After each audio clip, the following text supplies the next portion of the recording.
La vie après un arrêt cardiaque, c'est un vrai chemin, un parcours souvent déroutant, pas seulement pour la personne qui l'a vécu, mais aussi pour tout son entourage. Aujourd'hui, on va explorer ensemble les étapes de cette reconstruction, pour essayer de mieux la comprendre. La grande question, c'est comment est-ce qu'on se reconstruit après un événement aussi impensable, aussi traumatisant. Il y a un point de départ qui est vraiment crucial à saisir. La plupart du temps, la personne qui a survécu n'a absolument aucun souvenir de ce qui s'est passé. Rien. Le vide total. Elle doit donc se fier au récit des autres, des proches, des soignants, pour assembler les pièces d'un puzzle dont elle n'a même pas l'image. C'est une expérience qui est en soi incroyablement déstabilisante. Allez, commençons par le tout début, le choc initial. Pour bien comprendre tout ce qui suit, c'est indispensable de revenir sur l'événement lui-même et son impact, son onde de choc immédiate. Alors, concrètement, un arrêt cardiaque, c'est quoi? Eh bien, c'est un arrêt total et hyper brutal de la circulation du sang. Le cœur, tout simplement, il s'arrête de pomper. Et la conséquence directe, c'est que l'oxygène n'arrive plus aux organes vitaux. Et l'organe le plus sensible à ce manque d'oxygène, le plus gourmand, c'est notre cerveau. C'est lui qui va subir les premières conséquences. C'est de ce manque d'oxygène au cerveau, de cette hypoxie, que vont découler la plupart des difficultés de la récupération. Et l'impact, il n'est vraiment pas que physique. Bien sûr, c'est un choc immense pour le corps, mais c'est aussi un traumatisme émotionnel hyper profond, à la fois pour la personne et pour toute sa famille. C'est un événement qui vient vraiment secouer les fondations de tout le monde. On en vient maintenant à une phase plus subtile, celle des conséquences invisibles. Parce qu'une fois que le corps a l'air d'aller mieux, que la personne est de retour, tout un tas de défis qui ne se voient pas de l'extérieur commencent à faire surface. Et ces symptômes, ils sont très variés.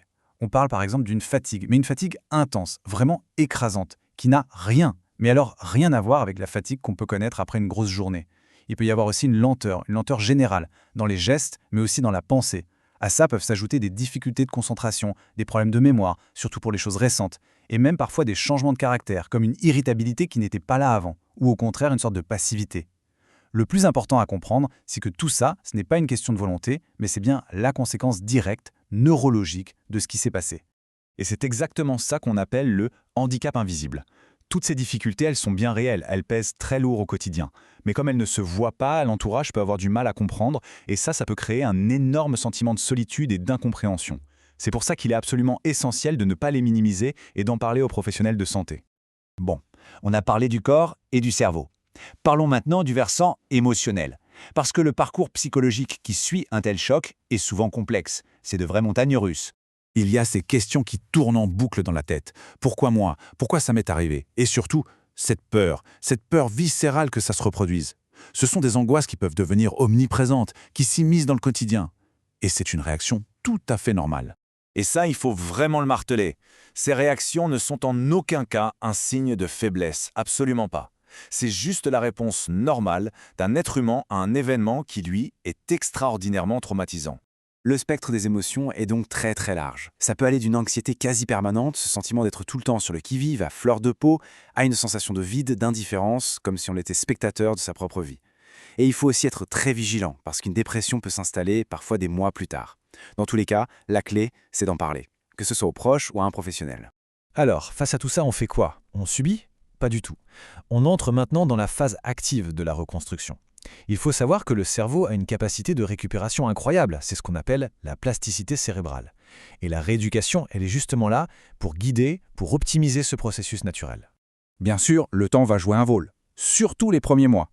Mais la récupération, ce n'est pas quelque chose de passif. On n'attend pas que ça passe. Non, elle se construit activement et elle s'articule autour de deux piliers fondamentaux. Ces deux piliers, quels sont-ils? D'un côté, la rééducation physique et cardiaque. Et de l'autre, la rééducation neurologique. La première, elle va s'occuper de restaurer les fonctions du cœur et du corps. La seconde, elle va se concentrer sur le cerveau et toutes ses fonctions cognitives. Voyons un peu plus en détail ce que ça veut dire. D'un côté, on a la rééducation cardiaque. Ça, c'est essentiel pour reprendre confiance dans son corps, pour reconstruire ses capacités physiques, mais de façon encadrée en toute sécurité. Et de l'autre, on a la rééducation neurologique, qui est menée par des spécialistes comme des neuropsychologues, et elle est tout aussi cruciale. C'est elle qui va permettre de travailler sur la mémoire, l'attention, l'organisation, mais aussi d'apprendre à gérer cette fameuse fatigue et les émotions. Et un point super important, il ne faut surtout pas attendre que les symptômes soient très lourds pour consulter. Il faut y aller de manière préventive.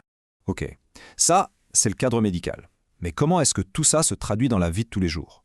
Parce que l'enjeu, au final, c'est bien de trouver un nouvel équilibre au quotidien. S'il y avait un seul et unique conseil à retenir, une sorte de règle d'or pour le quotidien, ce serait celui-là. Apprendre, ou plutôt réapprendre, à écouter les signaux de fatigue que le corps envoie. Et écoutez, ça veut dire quoi concrètement? D'abord, ça veut dire se fixer des objectifs réalistes pour la journée, des petits objectifs atteignables, pas plus. Ensuite, ça signifie intégrer des pauses obligatoires dans son emploi du temps, les planifier avant même de se sentir fatigué. Et le point clé, c'est ça. Ne jamais, au grand jamais, attendre d'être complètement épuisé pour s'arrêter. Il s'agit de gérer son énergie de manière préventive, un peu comme on gère un budget. Finalement, cette image, elle résume absolument tout le parcours.